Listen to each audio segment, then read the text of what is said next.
Êxodo capítulo 12. Eu vou ler até o versículo 14, Êxodo 12, de 1 a 14. Essa passagem está na página 49. Êxodo 12. A partir do versículo 1, a palavra do Senhor diz: O Senhor disse a Moisés e a Arão no Egito: Este deverá ser o primeiro mês do ano para vocês. Digam a toda a comunidade de Israel que no 10º dia deste mês, todo homem deverá separar um cordeiro ou um cabrito para sua família, um para cada casa. Se uma família for pequena demais para o animal inteiro, deve dividi-lo com o seu vizinho mais próximo, conforme o número de pessoas e conforme o que cada um puder comer. O animal escolhido será macho de 1 ano, sem defeito, e pode ser cordeiro ou cabrito. Guardem-no até o 14º dia do mês, quando toda a comunidade de Israel irá sacrificá-lo ao pôr do sol. Passem, então, um pouco do sangue nas laterais e nas vigas superiores das portas das casas nas quais vocês comerão o animal. Naquela mesma noite comerão a carne assada no fogo, com ervas amargas e pão sem fermento. Não comam a carne crua, nem cozida em água, mas assada no fogo. Cabeça, pernas e vísceras. Não deixem sobrar nada até pela manhã. Caso isso aconteça, queimem o que restar. Ao comerem, estejam prontos para sair. Cinto no lugar, sandália nos pés e cajado na mão. Comam apressadamente. Esta é a Páscoa do Senhor. Naquela mesma noite passarei pelo Egito e matarei todos os primogênitos, tanto dos homens como dos animais, e executarei juízo sobre todos os deuses do Egito. Eu sou o Senhor. O sangue será um sinal para indicar as casas em que vocês estiverem. Quando eu vir o sangue, passarei adiante. A praga da destruição não os atingirá quando eu ferir o Egito. Este dia será um memorial que vocês e todos os seus descendentes celebrarão como festa ao Senhor. Celebrem-no como decreto perpétuo. Vamos orar?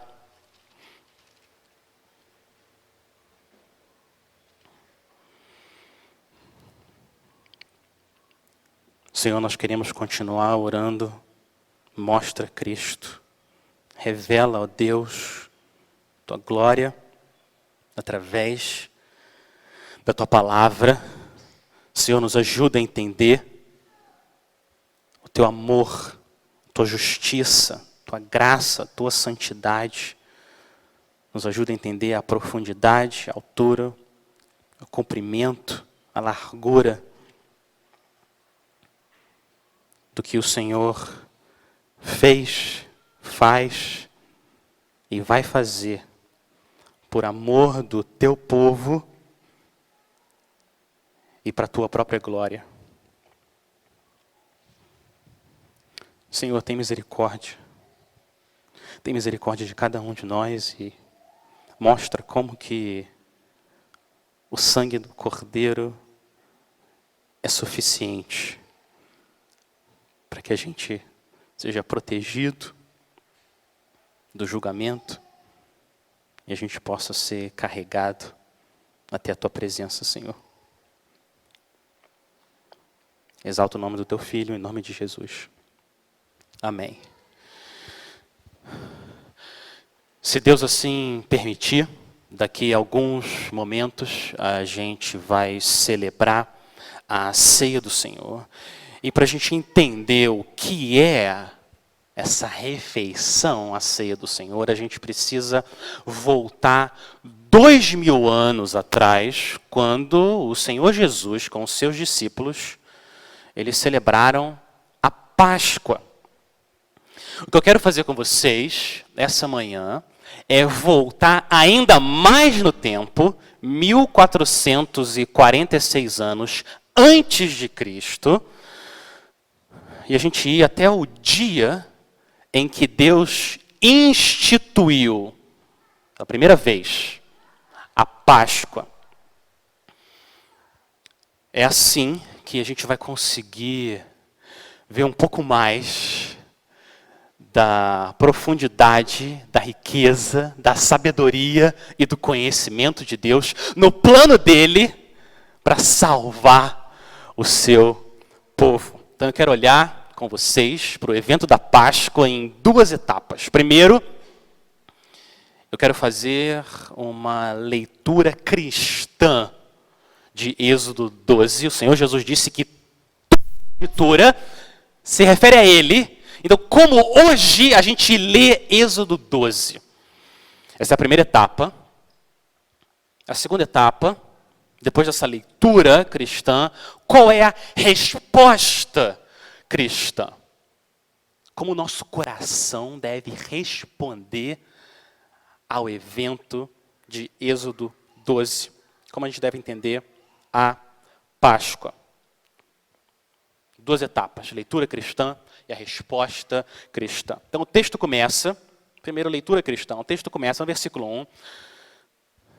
O texto fala, o Senhor disse a Moisés e a Arão no Egito, este deverá ser o primeiro mês do ano de vocês, digam a toda a comunidade de Israel.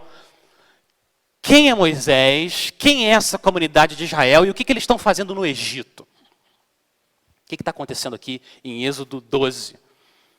Então a gente precisa voltar ainda mais no tempo e ir para Gênesis 12.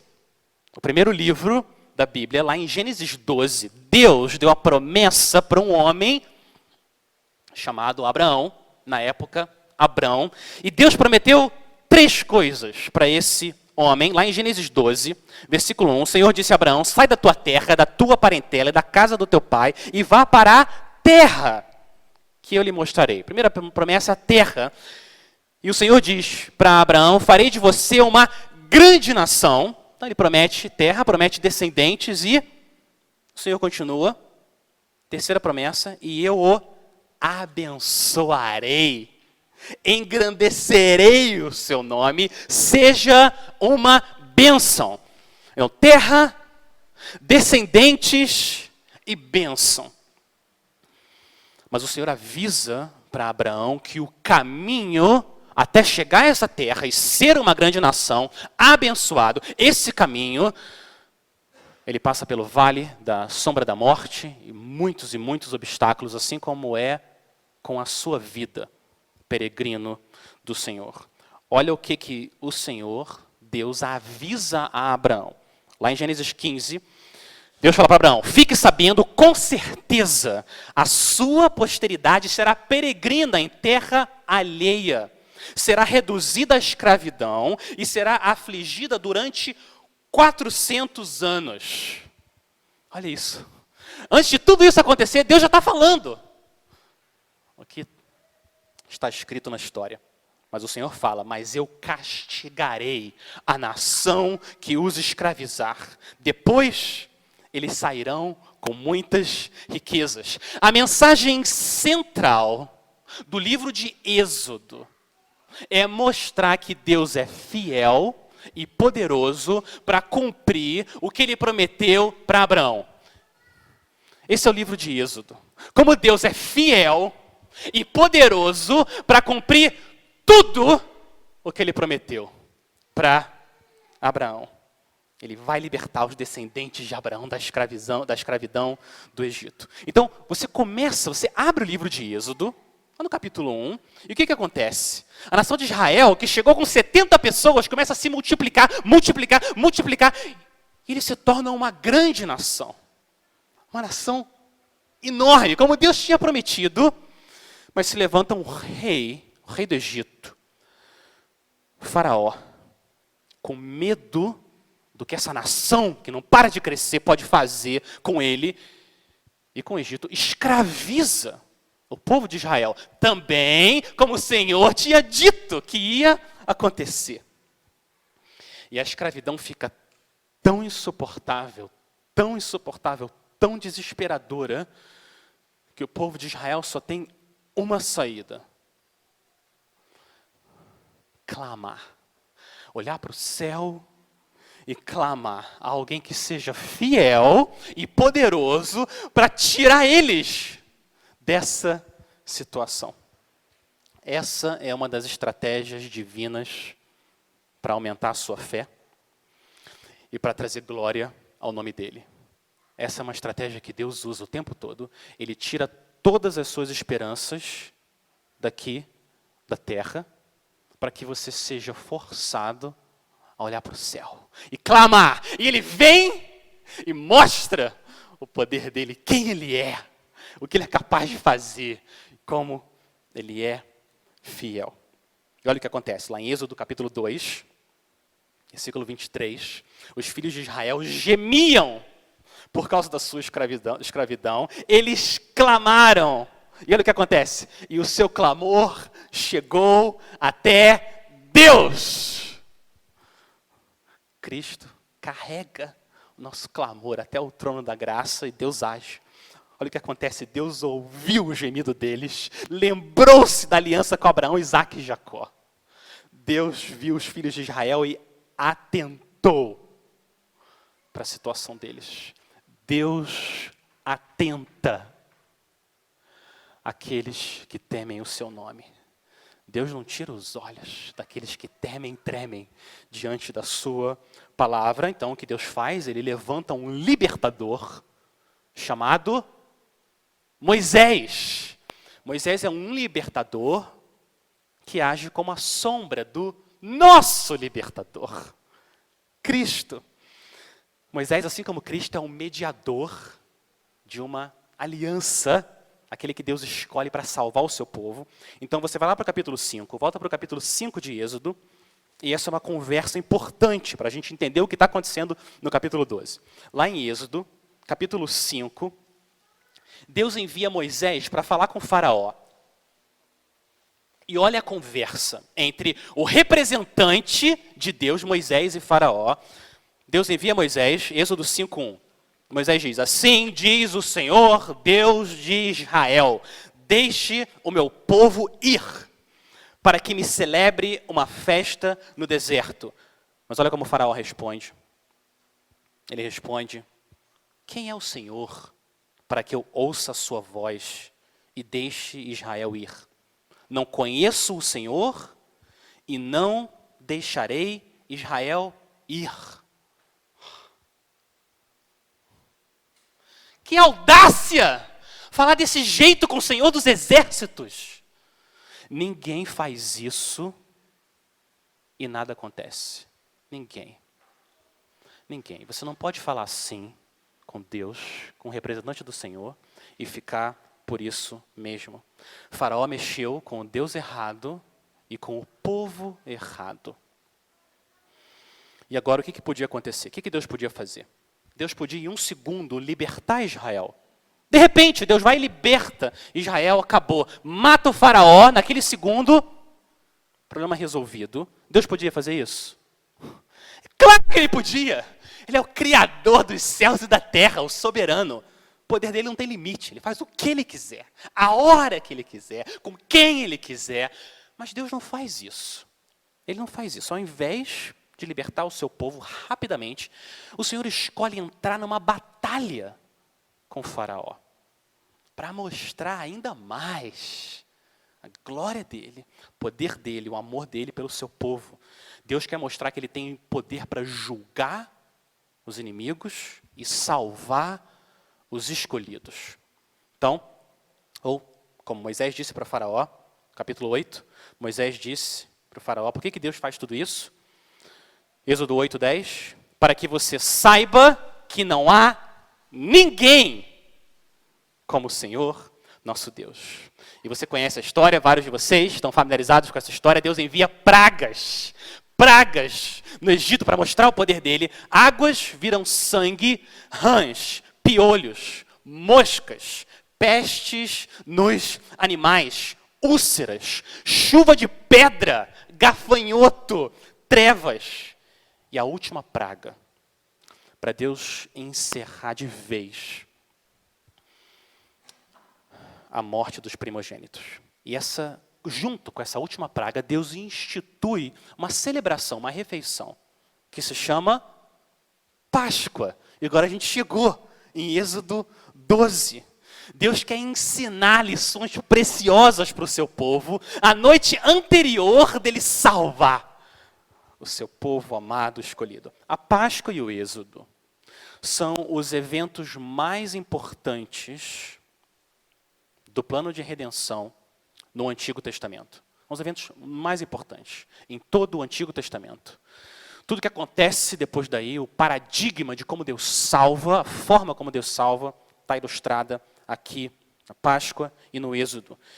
Eu quero mostrar para vocês que Deus planejou cada detalhe desses eventos na hora dele instituir a Páscoa para apontar para o Calvário, para a cruz e para Cristo. Então eu quero ver com vocês aqui 7 elementos da instituição da Páscoa que apontam para Cristo. Como a gente faz uma leitura cristã de Êxodo 12. Primeira coisa que a gente vê no texto é um calendário específico. Um calendário específico. Olha como começa Êxodo 12. Olha o versículo 1. O Senhor diz a Moisés e Arão lá no Egito. Olha o que ele diz no versículo 2. Este deverá ser o primeiro mês do ano para vocês. O Êxodo é tão importante, o que está para acontecer é tão importante na identidade do povo de Israel, que o calendário começa quando ele liberta eles. É uma vida nova, é uma nova era. Deixa tudo que ficou para trás, agora começa a vida. É o dia da libertação. Não é a mesma coisa que aconteceu com você quando você foi para Cristo? A vida de todos nós se divide A, C, DC. Antes de Cristo, um tempo em que a gente tem vergonha e lamenta, porque tanto tempo rebelde, longe do nosso Rei, Salvador maravilhoso, e DC. Depois de Cristo, a nova vida, você foi regenerado. Nosso calendário também começa quando a gente foi liberto da escravidão, não do faraó, não do Egito, mas do pecado, de Satanás e da morte. Primeiro, um calendário específico. Segundo, um povo específico. Um povo específico também. O cordeiro não é para todo mundo. O cordeiro é para um povo específico. Olha no versículo 3. Deus não mandou dizer para qualquer um. Para quem que é a mensagem? Digam para quem? Para toda a comunidade de Israel, o povo que ele escolheu salvar. O texto continua aqui: no 10º dia deste mês, todo homem deverá separar um cordeiro, um cabrito, para a sua família, um para cada casa. Cada um dos israelitas foi separado para ser salvo. Cada um. A fé é pessoal. Então, do nosso lado, essa fé é pessoal. Você precisa colocar sua fé em Cristo. Nascer numa família cristã não salva ninguém. Você precisa crer. Não só entender as verdades do Evangelho, mas crer, colocar sua confiança. A fé é pessoal. Mas a fé é pessoal não só do nosso lado, mas do lado de Deus também. Deus dá, a fé é um dom de Deus. Deus dá fé de forma pessoal para cada um daqueles que Ele quer salvar, pessoas específicas. Jesus não morreu para tornar a salvação possível. Jesus morreu para tornar a salvação certa. Na cruz Ele garantiu a salvação do seu povo. Ele comprou a fé para cada um de nós. Olha o que Paulo fala, lá Atos 20, 28. Paulo está exortando os pastores a cuidarem da igreja de Deus. E olha como ele descreve a igreja de Deus, a qual Ele comprou com o seu próprio sangue. O Senhor Jesus comprou com o sangue dele um povo, a noiva dele. Foi por ela que ele morreu. Então, quando Jesus morreu na cruz, ele morreu por nomes específicos, rostos específicos, um povo específico. Isso dá segurança para a gente, não a morte genérica, abstrata. Foi por mim, no meu lugar, que ele morreu naquela cruz. Uma morte certa. O bom pastor deu a vida para as suas ovelhas. Agora, um calendário específico, um povo específico e um sacrifício suficiente. Olha como cada detalhe aponta para o Senhor Jesus. Versículo 4. Versículo 4. Se uma família for pequena demais para um animal inteiro, deve dividi-lo com o seu vizinho mais próximo, conforme o número de pessoas, e conforme o que cada um puder comer. Vai para o versículo 10 agora. Versículo 10. Não deixem sobrar nada até pela manhã. Caso isso aconteça, queimem o que restar. Então, repare que todos comem, todos comem, e 2, não pode sobrar nada. O que aponta para duas verdades sobre a obra do nosso Salvador. Primeiro, todos comem, o que significa que a oferta, o sacrifício é suficiente para todo o povo de Deus. Todos precisam comer. E segundo, é um sacrifício suficiente e por isso não sobra nada. Não sobra nada, o sacrifício é completo. Isso funciona como uma prévia do brado de Cristo lá na cruz. Está consumado. Agora, o sacrifício não é só suficiente, ele também é santo. Olha o versículo 5. É um sacrifício santo. O animal escolhido será macho de 1 ano, sem defeito. E pode ser cordeiro ou cabrito. Agora, a razão de ser um animal sem defeito não é uma razão física. Não pode ser uma razão física. Porque o sabor da carne de um cordeiro cego ou de um cordeiro bom é o mesmo. Não pode ser uma razão física. É uma razão espiritual. Porque o cordeiro simboliza para algo maior que ele, além dele. O cordeiro tem que ser sem defeito, porque ele aponta para o Cordeiro de Deus. Olha que título que o Senhor Jesus recebe. O Cordeiro de Deus. Foi isso que João Batista disse quando viu o Senhor. Eis o Cordeiro de Deus que tira o pecado do mundo. O apóstolo Paulo chega a dizer em 1 Coríntios 5 que Jesus é o Cordeiro, o nosso Cordeiro da Páscoa. O nosso Cordeiro da Páscoa, que foi sacrificado, Cristo. Cada um daqueles cordeiros em cada casa de Israel, cada gota de sangue aponta para ele, para a cruz, para o Calvário. Jesus também não tem nenhum defeito, porque ele não tem nenhum pecado. A gente percebe aqui a bondade e a severidade de Deus. Olha a severidade de Deus.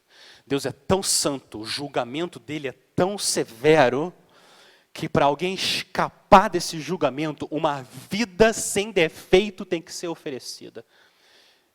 E Deus é tão bom, que ele oferece no Filho dele o sacrifício que ele próprio exige para entrar na presença dele, a bondade e a severidade de Deus.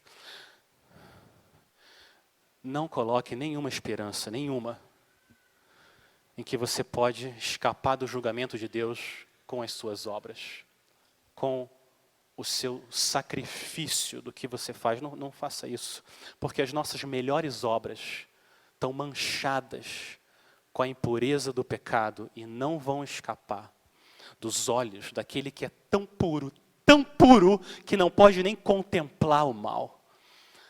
A esperança não pode estar nas suas obras, mas no Cordeiro de Deus, sem defeito. O Cordeiro inocente, que morre no lugar do primogênito, aquele que substitui o culpado. Isso eu quero ver com vocês agora. O sacrifício ele é suficiente, ele é santo, mas ele também é um sacrifício substitutivo. Esse é o coração da Páscoa e esse é o coração do Evangelho. Olha o versículo 6. Versículos 6 e 7. Guardem-no, guardem esse cordeiro, até o 14º dia do mês, quando toda a comunidade de Israel irá sacrificá-lo, matá-lo ao pôr do sol. Passem então um pouco do sangue nas laterais e nas vigas superiores das portas das casas, nas quais vocês comerão o animal. A gente tem a tendência, às vezes, a higienizar as narrativas da Bíblia. Mas o que está acontecendo aqui é violento. Animais estão sendo mortos diante de toda a família. O sangue desse animal tem que ser passado nas laterais, na viga superior. Morte, sangue. Em breve, o primogênito de todas as famílias dos egípcios e os animais também vão morrer. Violento. Mas o que está acontecendo aqui não é uma violência gratuita. Essa não é uma violência gratuita. Esse é o preço da nossa salvação. Esse é o custo do pecado. Esse é o tamanho do amor de Deus pelo seu povo e como ele é santo. E vai julgar aqueles que não se protegem no sangue do Cordeiro. Deus está selando a aliança que ele está fazendo com o sangue, como ele faz em toda a história. Olha o paralelo com a ceia do Senhor.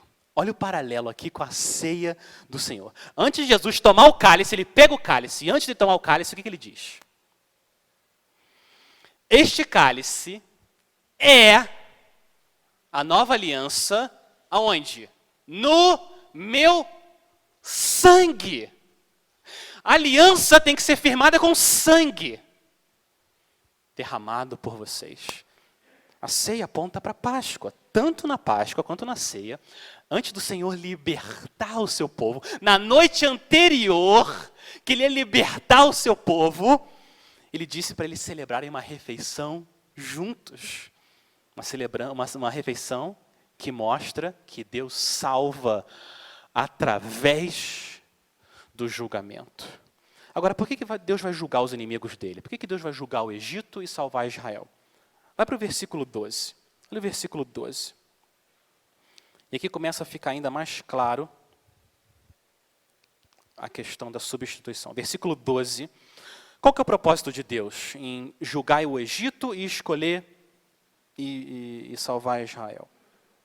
Versículo 12. Naquela mesma noite, Deus falando: passarei pelo Egito e matarei todos os primogênitos. Deus está dizendo, eu vou passar e vou matar todos os primogênitos do Egito, tanto dos homens como dos animais. Eu executarei julgamento, sobre todos os deuses do Egito. Por quê? O que Deus quer mostrar com isso? Eu sou o Senhor. Tudo que Deus faz, tudo, o propósito dele, sempre, é mostrar. Eu sou o Senhor. Mostrar a glória da graça dele, e a glória da justiça dele, e a glória do poder dele. Tudo que ele faz, no universo, na história, na nossa vida. Deus quer mostrar que ele é Senhor, julgando e salvando. Ele quer mostrar a graça e a justiça. E em nenhum lugar Deus fala com mais força, eu sou o Senhor. Em nenhum lugar ele fala com mais força, mais brilho, do que na cruz de Cristo. É ali que o esplendor da glória de Deus brilha, muito mais do que no Egito. É lá em Jerusalém, quando Deus julga o Filho dele para nos salvar. Esse é o propósito central de tudo que Deus faz. Então, o julgamento no Egito e a salvação de Israel funcionam como um palco para Deus mostrar quem Ele é, a glória dEle. Agora, olha a ideia de substituição. Agora fica mais forte ainda no versículo 13. Olha isso, o sangue será um sinal para indicar as casas em que vocês estiverem. Quando eu vir o sangue, olha o que vai acontecer.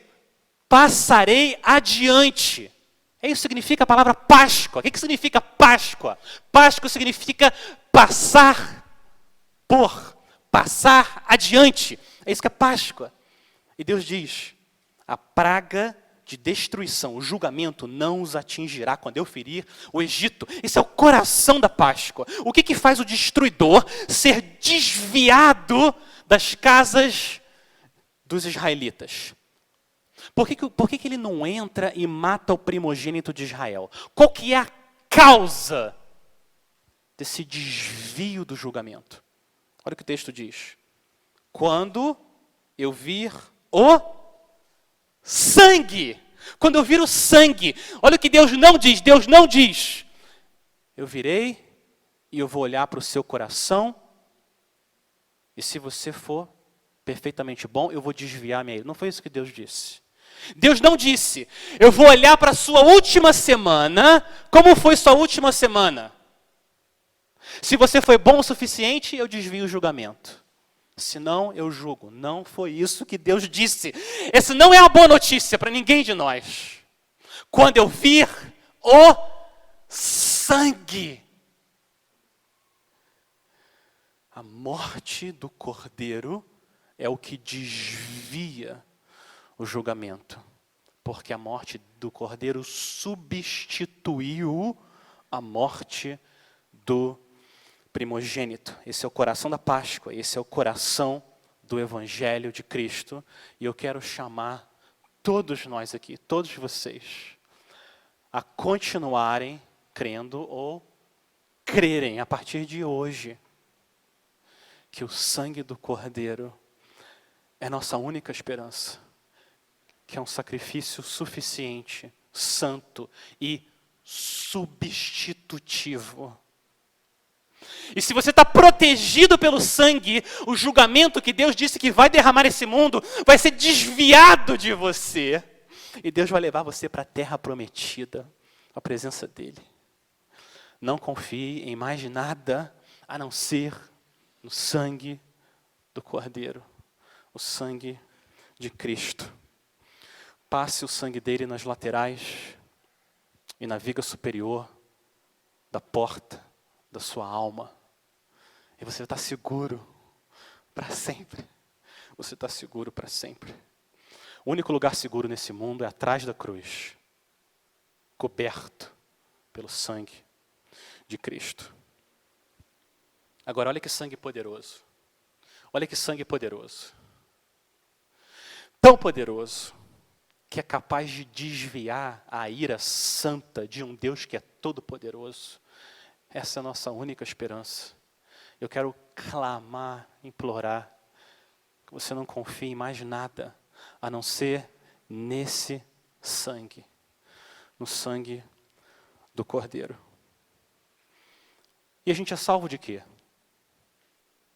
Quando você está coberto, protegido pelo sangue de Cristo, de que você é salvo? Os crentes adoram falar de salvação, né? A gente ama falar. Eu fui salvo, eu fui salvo. Salvo de quê? Nós somos salvos do julgamento, salvos da ira santa de Deus. Essa é a ênfase da Bíblia. Não salvos de todas as doenças aqui nesse mundo, não salvo de todas as aflições aqui nessa vida, não salvo das dificuldades dessa terra. Não! A salvação é muito maior.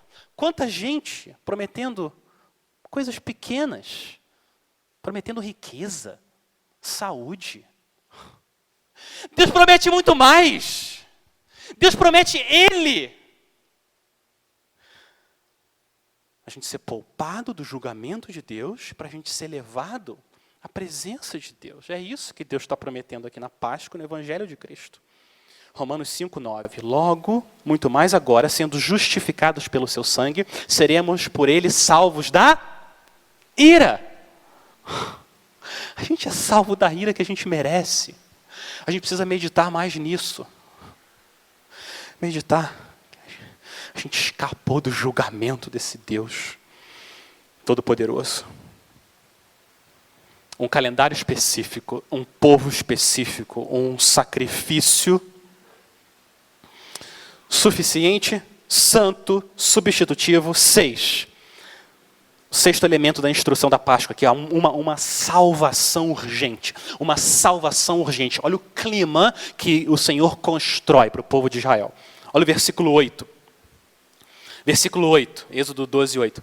Naquela mesma noite comerão a carne assada no fogo, com ervas amargas, o pão sem fermento. Não comam a carne crua, nem cozida em água, mas assada no fogo.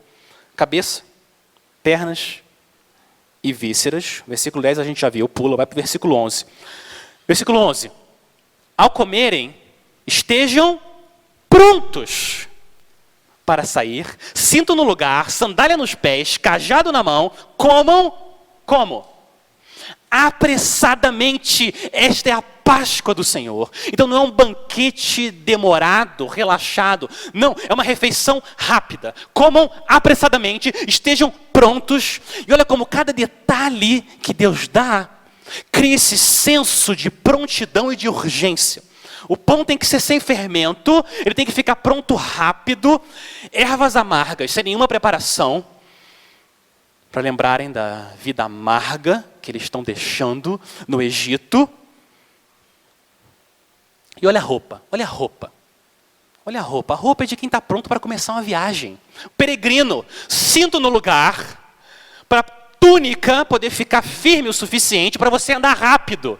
Por isso que tem que estar cinto e sandália. Ninguém fica de sandália em casa. Sandália no pé. Por quê? Porque vocês vão sair daqui a pouco. Eu vou vir, eu vou salvar vocês. Vou julgar os seus inimigos e vou salvar vocês. Sandália no pé. E o que eles têm na mão? Cajado. Para que serve um cajado? Para você se proteger.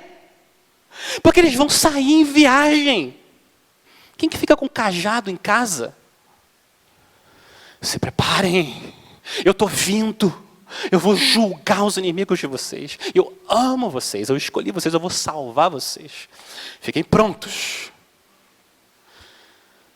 E a mesma coisa vale para você, filho de Deus. Você tem que carregar esse senso de prontidão, urgência. Ele disse que ele está vindo. Você tem que estar pronto, vigilante sempre para a volta do Senhor. 1 Pedro 4, 7. O fim de todas as coisas está próximo. Portanto, sejam criteriosos e estejam alertas. É uma salvação urgente, urgente. Agora, por último, versículo 14. É uma salvação urgente e uma celebração permanente. Salvação urgente, uma celebração permanente. Olha o versículo 14. Este dia será um memorial que vocês e todos os seus descendentes celebrarão como festa ao Senhor. Celebrem-no como decreto perpétuo. Todos os anos, o povo teria que celebrar a Páscoa para que eles pudessem reviver o que o Senhor fez por eles. E de novo, adorar, celebrar o Deus Salvador deles, que libertou eles da escravidão como Ele tinha prometido. Que julgou o Egito como Ele tinha prometido. Então, todo ano, o povo de Deus tinha que se juntar e celebrar a Páscoa. Aquela refeição marcava a identidade do povo de Deus. Lá na Páscoa, uma refeição com um cordeiro, com C minúsculo, que na ceia a gente celebra o cordeiro, com C maiúsculo. É isso que a gente faz na ceia. E depois de celebrar a Páscoa, Deus vem então, Ele mata os primogênitos, liberta Israel. E o que acontece? O povo sai do Egito em direção à terra prometida, a terra que Deus tinha prometido para Abraão. Você lembra, lá em Gênesis 12, e Deus começa, no capítulo 13, Deus começa a guiar o seu povo, saindo do Egito em direção à terra prometida. Êxodo significa saída. Então, no capítulo 13, Deus sai com o seu povo da escravidão, leva eles até a liberdade da presença deles. E no capítulo 14, Deus faz o povo dele atravessar um mar vermelho. O povo chega até do outro lado, a salvo. E quando os egípcios entram, Deus fecha o mar. Deus podia ter fechado o mar antes. Os egípcios ficariam do outro lado. Mas não foi o que Deus fez. Porque Deus quer mostrar para todo o povo dele que ele salva através do julgamento. De novo, é a cruz de Cristo aqui. Deus salva através do julgamento. Deus salva o seu povo. E quando os inimigos entram, Deus fecha o mar e julga, mata os egípcios, como ele disse que ia fazer. Agora, olha isso. A gente viu a Páscoa, mas olha o Êxodo. Olha o que é o Êxodo, o que é essa libertação também. Se a gente avança de novo no tempo, a gente está numa máquina do tempo aqui, de novo. Agora vamos sair, 1446 a.C., vamos avançar 1500 anos. A gente vai lá para o tempo do Senhor Jesus. E o Senhor Jesus vai até um monte, ele é transfigurado, as vestes dele brilham como um relâmpago, o esplendor do relâmpago. Moisés e Elias vêm ali, Pedro, Tiago e João estão acompanhando. E olha o que Lucas diz. Lucas diz sobre o que Jesus, Moisés e Elias estavam conversando e sobre o que era. Lucas diz que eles estavam falando sobre a partida de Jesus, sobre mesma palavra, sobre o êxodo de Jesus. Por quê? Porque é através da cruz que nós fazemos o nosso êxodo. É através da cruz que a gente sai da escravidão do pecado para a liberdade, na presença de Deus, do reino das trevas, para o reino do Filho dele, amado. Então, assim como a Páscoa é cumprida na ceia, o êxodo é cumprido na cruz. Essa é uma leitura cristã de Êxodo, de acordo com o Novo Testamento. Agora, eu quero terminar vendo quais que são as nossas respostas. Eu quero ver três respostas cristãs à leitura cristã de Êxodo 12. Como que a gente responde ao êxodo da cruz? Como a gente responde à Páscoa? Primeiro, nós respondemos adorando. Tudo começa aqui. A gente responde adorando. Olha o capítulo 12 ainda de Êxodo. Olha o capítulo 12 de Êxodo. Vai lá para o versículo 26. Êxodo 12, 26. Êxodo 12, 26. Olha como Israel responde. Êxodo 12, 26. Quando os seus filhos perguntarem, o que significa esta cerimônia? Respondam-lhe. É o sacrifício da Páscoa ao Senhor, que passou sobre as casas dos israelitas no Egito e poupou nossas casas quando matou os egípcios. Então, o povo curvou-se em adoração. Em adoração. Essa é a resposta certa para o que Deus fez. Adorar, louvar o nome dele.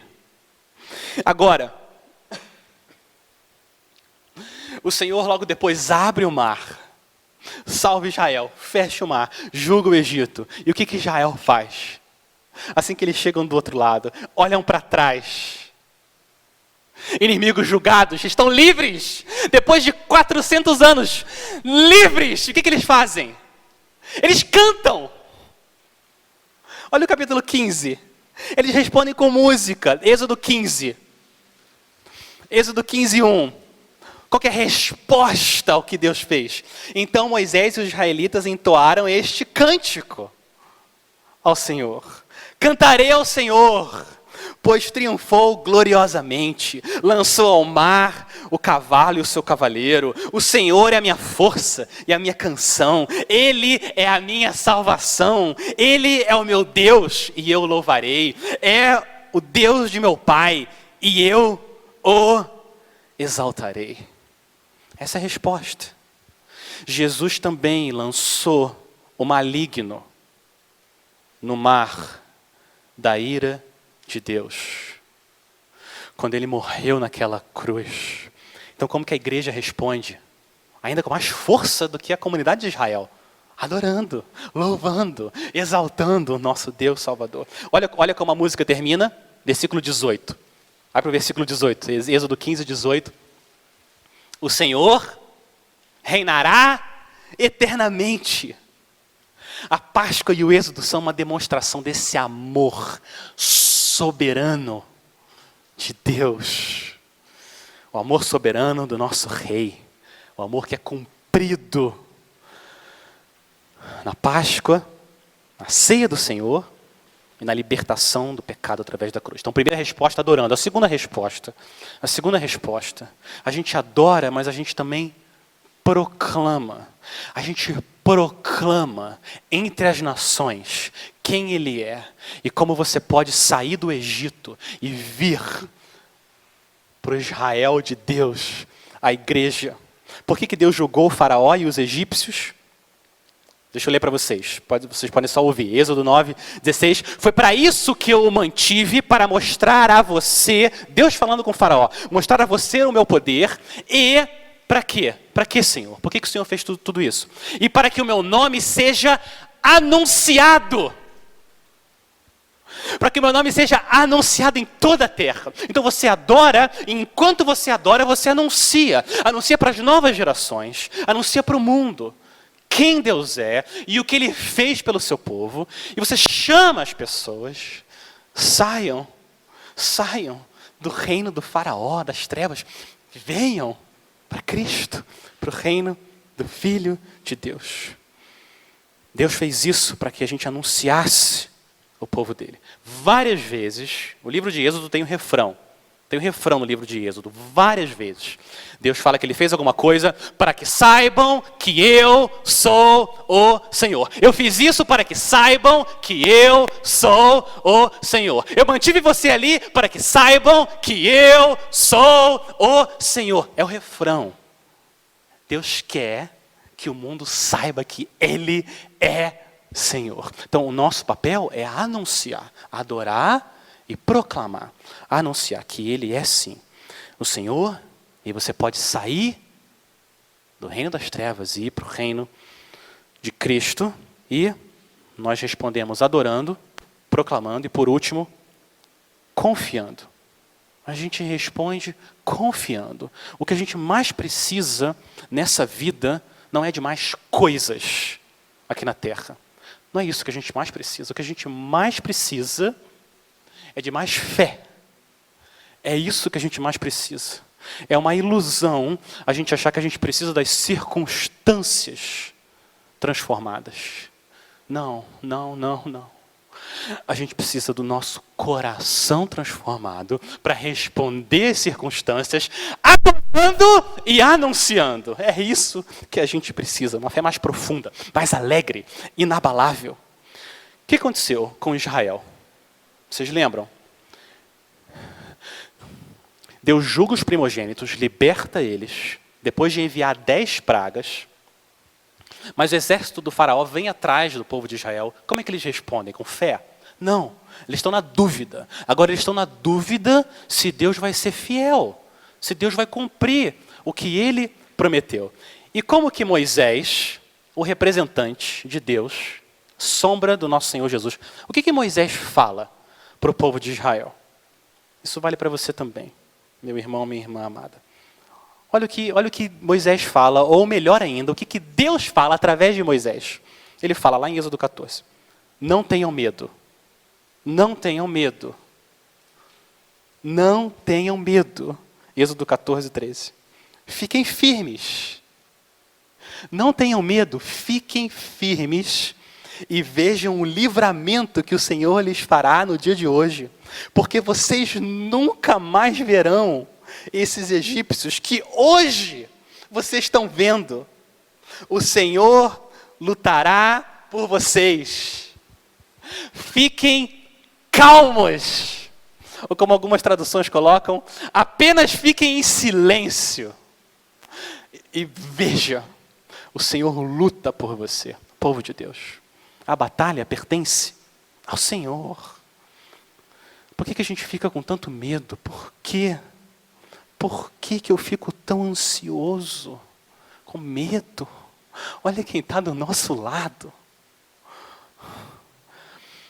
Fiquem calmos. Não tenham medo. O Senhor vai lutar.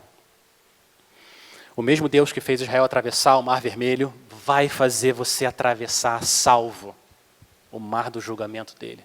Ele é fiel. Então, quando o seu coração tremer, quando você começar a duvidar, todos nós, a gente está nessa luta. O que a gente faz? A gente olha de novo para o Cordeiro sacrificado na cruz. A gente olha de novo para a tumba vazia. E a gente olha de novo para o trono ocupado pelo Rei, que vive para sempre. E a gente se aquieta e sabe que Ele é Deus. É assim que a gente luta com o nosso medo. Você está protegido pelo sangue de Cristo. O Êxodo é uma sombra da nossa história de salvação. A Páscoa se cumpre na ceia. O Êxodo se cumpre na cruz. Nós vimos como que a ceia se relaciona com a Páscoa de Israel. A gente viu isso no passado. A gente sabe que a ceia que a gente vai celebrar daqui a pouco, ela representa a nossa união com Cristo e a nossa união entre nós, nossa união uns com os outros. Então, no passado, Páscoa de Israel, no presente agora, a ceia nos mostra a nossa união. Mas eu quero lembrar você que a ceia também aponta para um futuro sublime, glorioso.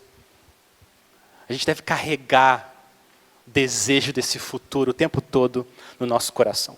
Quando Jesus celebrou a ceia com os seus discípulos, né, ali a última Páscoa, olha o que ele disse. Ele falou o seguinte: eu digo a vocês, a gente ouviu aqui no culto também, eu digo a vocês que desta hora em diante nunca mais beberei deste fruto da videira até aquele dia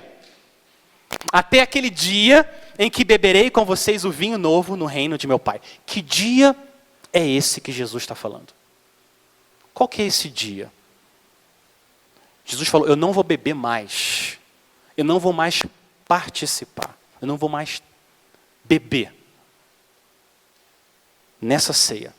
Até chegar um dia em que eu vou beber com vocês no reino do meu Pai. Que dia é esse?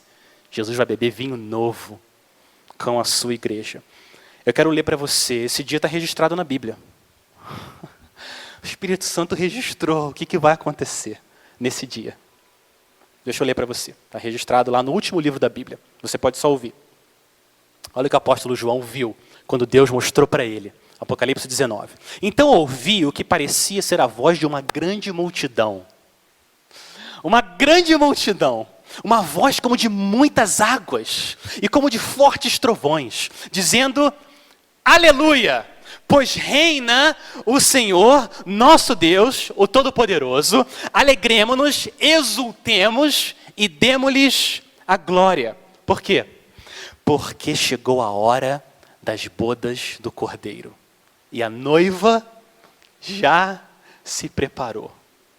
Olha o que ele diz agora. Bem-aventurados aqueles que são chamados à ceia das bodas do Cordeiro. Felizes, bem-aventurados aqueles que foram convidados através do sangue de Cristo a estar nesse dia aqui, nessa ceia. Uma grande multidão, toda a igreja, completamente lavada pelo sangue de Cristo, purificada, nenhum pecado mais, nada, só adoração, louvor, exultação, sem parar. A ceia que que a gente vai celebrar aqui é um vislumbre desse dia. Dessa celebração que nunca vai terminar, uma celebração perpétua. Essas são as palavras verdadeiras. Todos vocês que estão protegidos pelo sangue são bem-aventurados e vão estar nesse dia bendito, a ceia das bodas do Cordeiro. Bem-aventurados aqueles que vão viver na presença do Senhor quando a nossa Páscoa será consumada. Vamos orar? Vamos orar mais uma vez antes da ceia.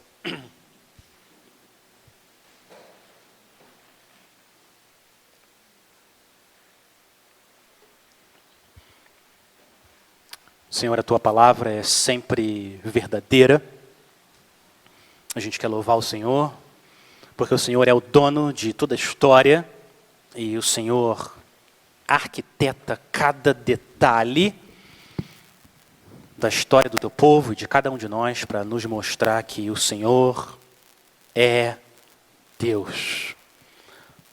Para nos mostrar que o Senhor é gracioso, e poderoso e fiel para salvar, e o Senhor é justo e santo para julgar aqueles que se rebelam contra o Senhor, e o Senhor demonstra a Tua glória, a glória da Tua graça e da Tua justiça na cruz do nosso Senhor Jesus.